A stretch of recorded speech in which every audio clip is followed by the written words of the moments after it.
Coucou tout le monde, bonjour, bonsoir mes chers enfants, mes chers parents, chers futurs parents, chers amis de la communauté de Fureur des enfants. Merci de toujours rester fidèles à Fureur des enfants et bien sûr à ce podcast qui est le mot de la semaine. Le mot de cette semaine, mes chers enfants, c'est bien auto-évaluation. D'après le dictionnaire en ligne L'Internaute, l'auto-évaluation, c'est une démarche qui consiste à examiner par soi-même ses capacités ou encore à noter ses propres résultats. Pourquoi s'auto-évaluer?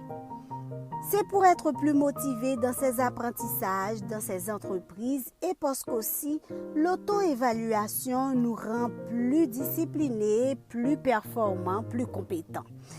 Elle nous aide aussi à mieux nous connaître. À quel âge l'auto-évaluation peut commencer chez un enfant? En me référant à plusieurs psychologues, psychoéducateurs et éducatrices, notamment Béatrice Lamboy, l'auto-évaluation peut commencer dès l'âge de 3 ans. On peut apprendre à l'enfant à s'évaluer à partir du dialogue. Par exemple, on peut commencer avec les émotions, les sensations, etc. L'enfant de 3 à 6 ans peut commencer à évaluer l'intensité de sa douleur ou de ses émotions. J'ai un peu froid, j'ai un grand faim, j'aime beaucoup ma famille, etc., etc.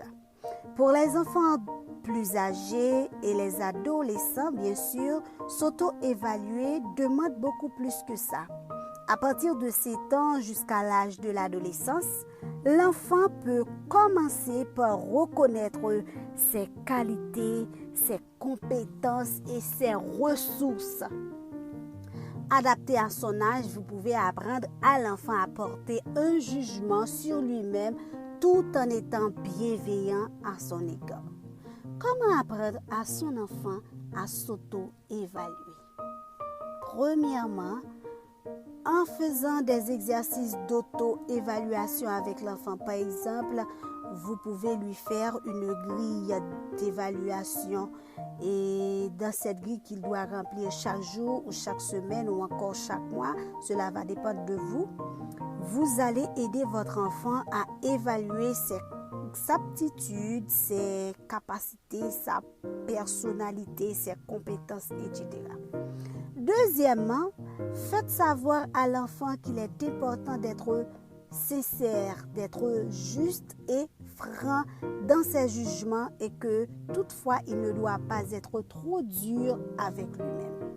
Troisièmement, organisez des tours de table en famille. Vous pouvez discuter sur les points forts et les points faibles de chaque personne, bien sûr sans porter des critiques destructives. C'est la fin de ce podcast. Je vous donne rendez-vous pour un nouveau mot pour la semaine prochaine. Bisous, bisous.